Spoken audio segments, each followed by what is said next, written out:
नमस्कार भक्तगणों, भगवान हनुमान की कृपा आप सभी पर सदा बनी रहे। आज की इस वीडियो में हम सुनाने जा रहे हैं मंगलवार व्रत कथा, जिसको सुनने मात्र से भक्तों के सारे कष्ट दूर हो जाते हैं, सभी प्रकार की विपत्ति नष्ट होकर सुख मिलता है और जीवन पर्यंत पुत्र पौत्र और धन आदि से युक्त होकर अंत में विष्णु लोक को जाता है। तो आइए सुनते हैं मंगलवार व्रत कथा। व्यास जी ने कहा, एक बार नैमिषारण्य तीर्थ में 80,000 मुनि एकत्र होकर पुराणों के ज्ञाता श्री सूत जी से पूछने लगे, हे महामुने, आपने हमें अनेक पुराणों की कथाएं सुनाई हैं। अब कृपा करके हमें ऐसा व्रत और कथा बताएं जिसे करने से संतान की प्राप्ति हो तथा मनुष्यों को रोग शोक अग्नि सर्व दुख आदि का भय दूर हो, क्योंकि कलयुग में सभी जीवों की आयु बहुत कम है। फिर इस पर उन्हें रोग चिंता के कष्ट लगे रहेंगे, तो फिर वह श्री हरि के चरणों में अपना ध्यान कैसे लगा सकेंगे। श्री सूत जी बोले, हे मुनियों, आपने लोक कल्याण के लिए बहुत ही उत्तम बात पूछी है। एक बार युधिष्ठिर ने भगवान श्री कृष्ण से लोक कल्याण के लिए यही प्रश्न किया था। भगवान श्री कृष्ण और युधिष्ठिर का संवाद तुम्हारे सामने करता हूँ, ध्यान देकर सुनो। एक समय पांडवों की सभा में श्री कृष्ण जी बैठे हुए थे। तब युधिष्ठिर ने भगवान श्री कृष्ण से प्रश्न किया, हे प्रभु गोविंद, आपने मेरे लिए अनेकों कथाएं सुनाई हैं। आज आप कृपा करके ऐसा व्रत या कथा सुनाएं जिसे करने से मनुष्य को रोग चिंता का भय समाप्त हो और उसको पुत्र की प्राप्ति हो। हे प्रभु, बिना पुत्र के जीवन व्यर्थ है। पुत्र के बिना मनुष्य नरकगामी होता है। पुत्र के बिना मनुष्य पितृ ऋण से छुटकारा नहीं पा सकता और ना ही उसका पुनग नामक नरक से उद्धार हो सकता है। अतः पुत्रदायक व्रत बतलाएं। श्री कृष्ण भगवान बोले, हे राजन, मैं एक प्राचीन इतिहास सुनाता हूँ, आप उसे ध्यान पूर्वक सुनो। कुंडलपुर नामक एक नगर था। उसमें नंदा नामक एक ब्राह्मण रहता था। भगवान की कृपा से उसके पास सब कुछ था, फिर भी वह दुखी था। इसका कारण यह था कि ब्राह्मण की स्त्री सुनंदा के कोई संतान न थी। सुनंदा पतिव्रता थी, भक्ति पूर्वक श्री हनुमान जी की आराधना करती थी। मंगलवार के दिन व्रत करके अंत में भोजन बनाकर हनुमान जी का भोग लगाने के बाद स्वयं भोजन करती थी। एक बार मंगलवार के दिन ब्राह्मणी गृह कार्य की अधिकता के कारण हनुमान जी को भोग न लगा सकी, तो इस पर उसे बहुत दुख हुआ। उसने कुछ भी नहीं खाया और अपने मन में प्रण किया कि अब तो अगले मंगलवार को ही हनुमान जी को भोग लगाकर अन्न जल ग्रहण करूंगी। ब्राह्मणी सुनंदा प्रतिदिन भोजन बनाती, श्रद्धा पूर्वक पति को खिलाती, परंतु स्वयं भोजन नहीं करती और मन ही मन श्री हनुमान जी की आराधना करती थी। इसी प्रकार 6 दिन गुजर गए और ब्राह्मणी सुनंदा अपने निश्चय के अनुसार भूखी प्यासी निराहार रही। अगले मंगलवार को ब्राह्मणी सुनंदा प्रातः काल ही बेहोश होकर गिर पड़ी। ब्राह्मणी सुनंदा की इस असीम भक्ति के प्रभाव से श्री हनुमान जी बहुत प्रसन्न हुए और प्रकट होकर बोले, सुनंदा, मैं तेरी भक्ति से बहुत प्रसन्न हूँ, तू उठ और वर मांग। सुनंदा अपने आराध्य देव श्री हनुमान जी को देखकर आनंद की अधिकता से विह्वल हो श्री हनुमान जी के चरणों में गिरकर बोली, हे प्रभु, मेरी कोई संतान नहीं है, कृपया करके मुझे संतान प्राप्ति की आशीर्वाद दें, आपकी अति कृपा होगी। श्री महावीर जी बोले, तेरी इच्छा पूर्ण होगी, तेरी एक कन्या पैदा होगी, उसके अष्टांग प्रतिदिन सोना दिया करेंगे। इस प्रकार कहकर श्री महावीर जी अंतर ध्यान हो गए। ब्राह्मणी सुनंदा बहुत हर्षित हुई और सभी समाचार अपने पति से कहा। ब्राह्मण देव कन्या का वरदान सुनकर कुछ दुखी हुए, परंतु सोना मिलने की बात सुनी तो बहुत प्रसन्न हुए। विचार किया कि ऐसी कन्या के साथ मेरी निर्धनता भी समाप्त हो जाएगी। श्री हनुमान जी की कृपा से वह ब्राह्मणी गर्भवती हुई और 10वें महीने में उसे बहुत ही सुंदर कन्या प्राप्त हुई। यह बच्ची अपने पिता के घर में ठीक उसी तरह से बढ़ने लगी जिस प्रकार शुक्ल पक्ष का चंद्रमा बढ़ता है।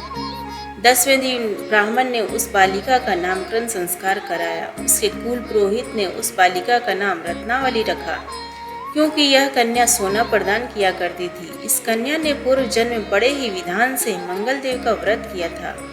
रत्नावली का अष्टांग बहुत सा सोना देता था। उस सोने से नंदा ब्राह्मण बहुत ही धनवान हो गया। अब ब्राह्मणी भी बहुत अभिमान करने लगी। समय बीतता रहा। अब रत्नावली 10 वर्ष की हो चुकी थी। एक दिन जब नंदा ब्राह्मण प्रसन्नचित था, तब सुनंदा ने अपने पति से कहा, मेरी पुत्री रत्नावली विवाह के योग्य हो गई है, अतः आप कोई सुंदर तथा योग्य वर देखकर इसका विवाह कर दें। यह सुन ब्राह्मण बोला, अभी तो रत्नावली बहुत छोटी है। तब ब्राह्मणी बोली, शास्त्रों की आज्ञा है कि कन्या 8वें वर्ष में गौरी, 9 वर्ष में राहिणी, 10वें वर्ष में कन्या, उसके पश्चात रजस्वला हो जाती है।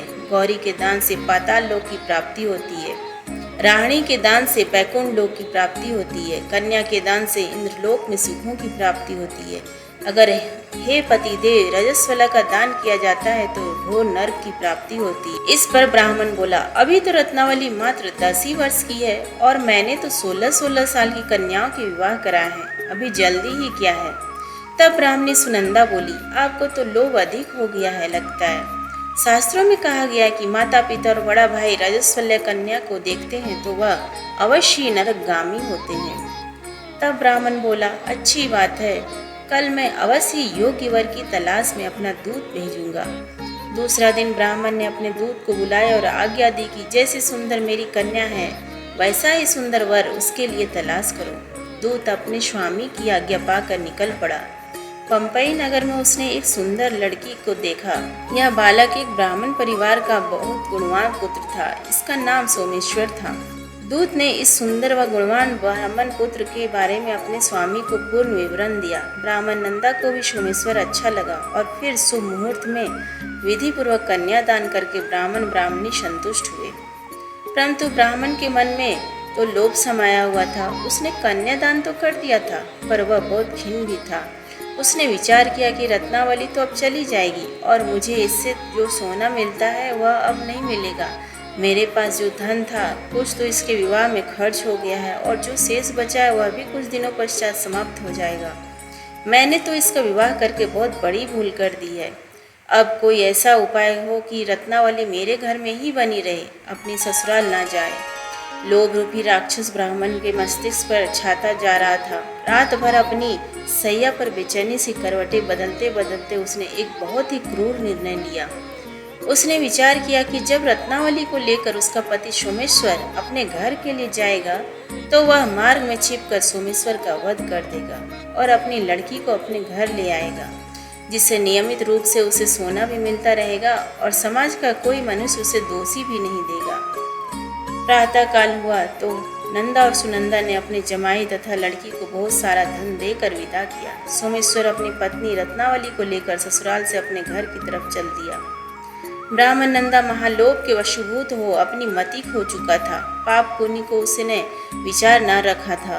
अपने भयानक व क्रूर निर्णय को कार्य रूप देने के लिए उसने अपने दूत को मार्ग में अपने जमाई का वध करने के लिए भेज दिया था, ताकि रत्नावली से प्राप्त होने वाला सोना उसे हमेशा मिलता रहे और वो कभी निर्धन ना हो। ब्राह्मण के दूत ने अपने स्वामी की आज्ञा का पालन करते हुए उसके जमाई सोमेश्वर का मार्ग में ही वध कर दिया। समाचार प्राप्त कर ब्राह्मण नंदा मार्ग में पहुंचा और रुदन करती अपनी पुत्री रत्नावली से बोला, हे पुत्री, मार्ग में लुटेरों ने तेरे पति का वध कर दिया है। भगवान की इच्छा के आगे किसी का कोई वश नहीं चलता है।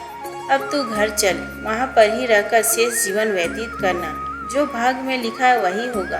अपने पति की अकाल मृत्यु से रत्नावली बहुत दुखी हुई। करुण क्रंदन व रुदन करते हुए अपने पिता से बोली, हे पिताजी, इस संसार में जिस स्त्री का पति नहीं है उसका जीना व्यर्थ है।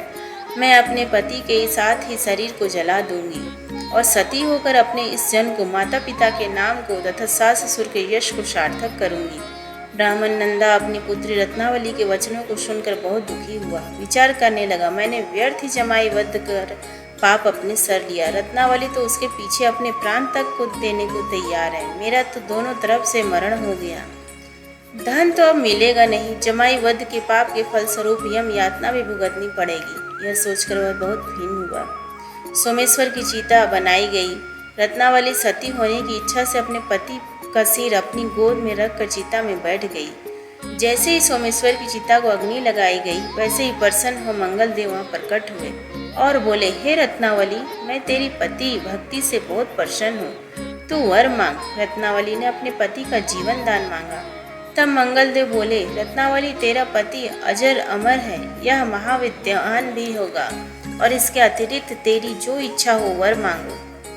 तब रत्नावली बोली, हे ग्रहों के स्वामी, यदि आप मुझ पर प्रसन्न हैं तो मुझे यह वरदान दीजिए कि जो भी मनुष्य मंगलवार के दिन प्रातःकाल लाल पुष्प लाल चंदन से पूजा करके आपका स्मरण करे, उसको रोग व्याधि ना हो, स्वजनों का कभी वियोग ना हो, सर्प अग्नि तथा शत्रुओं का भय ना हो। जो स्त्री मंगलवार का व्रत करे वह कभी विधवा ना हो।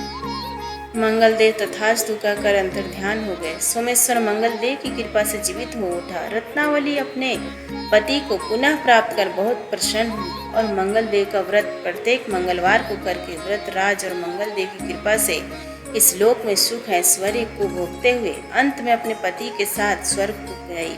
इति श्री मंगलवार व्रत कथा। तो अगर आपको ये वीडियो पसंद आया तो प्लीज़ वीडियो को लाइक शेयर और सब्सक्राइब करना ना भूलें। धन्यवाद।